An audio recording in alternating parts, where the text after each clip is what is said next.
we got this here hay baler, International Model 37.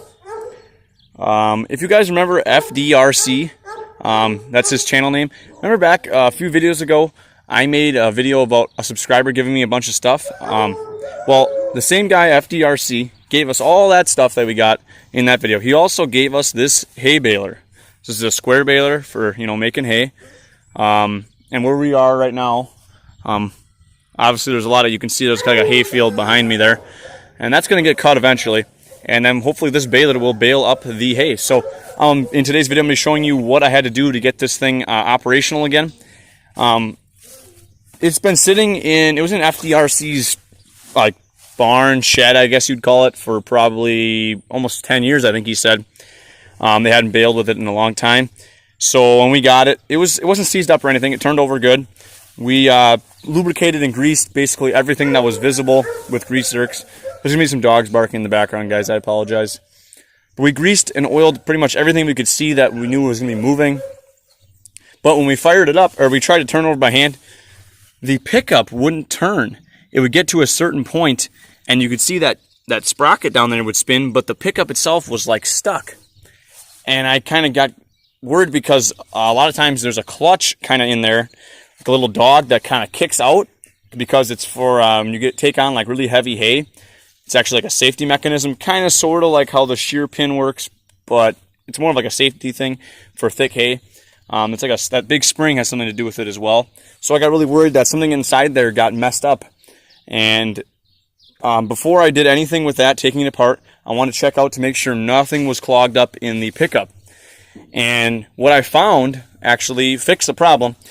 Right down here on this side, there's a bar, that goes across that holds all the spring teeth for picking up the hay, was actually making contact with a ridge right here, was bent in, and it was like a dead stop, and that pickup would not turn. So all I did was take a channel locks, bent it out. I checked everything else, each one of them, and spun it around, and it's been perfect ever since.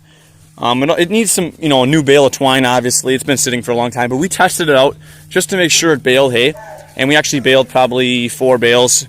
We just threw some hay in it, and it baled it up. We had the H on it, which is not going to be the tractor that's going to be on it, but just to test it out, the H can handle the baler no problem. But we get the tarp over the top of the knotters and the hay that's in there just to kind of keep it out of the elements because it is outside. It'll be inside eventually. But yeah, I was very surprised that it worked just like FDRC said. He said it would probably work. He baled like, I don't know how many bales he said he did and before they put it away. But it is working. Just some new twine to freshen it up because obviously the twine is probably rotten from sitting.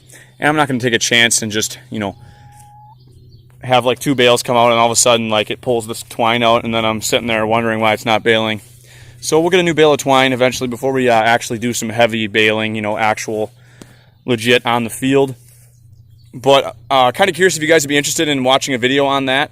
More videos involving equipment like this because I do have a lot of farm related things of that nature, tractors. You guys have seen a lot of that. Got this hay baler. I got a brush hog mower.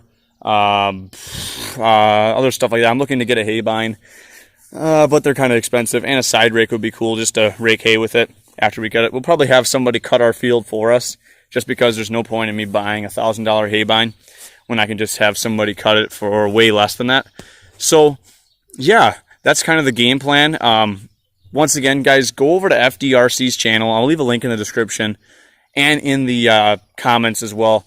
If he comments on the video, make sure you guys go like his comment, check his channel out, show him some support, tell him I sent you, and once again, just tell him thanks because he hooked us up with this baler for nothing, and all I had to do was get it off his property, which was a little bit of a hassle, but he knows the good story on that one. It's pretty fun sitting in the rain.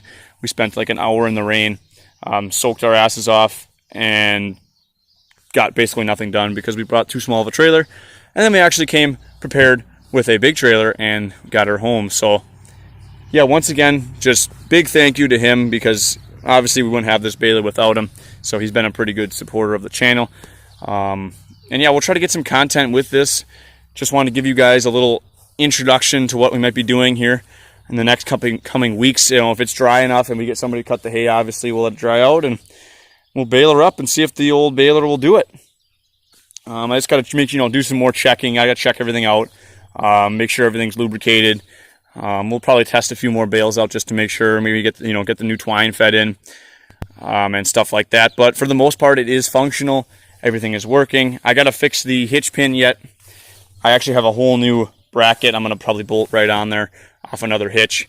So I'll probably just do that while I weld it back on, because I have the piece, but then I don't have to weld it. I could just bolt a new section on and be good with it.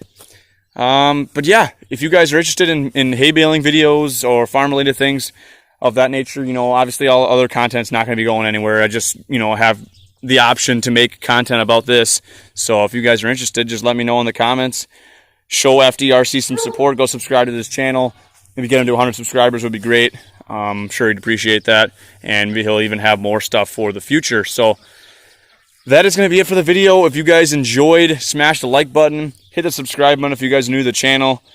Hopefully a 2 vintage collab will be coming up soon. If you guys are watching to the end of the video, you guys will hear about this.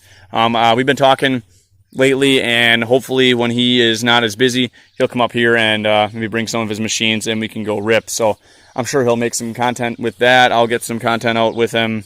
That'd be freaking awesome if he does that. So if you guys are watching this, go over to 2 Vintage's channel, go on one of his videos and comment, collab with MMO. If we get enough people to do that, I'm sure he'll even consider it even more, and that would be awesome. So I appreciate if you guys go do that. That's going to be it for the video. Comment down below what you guys think, and we'll see you guys in the next one.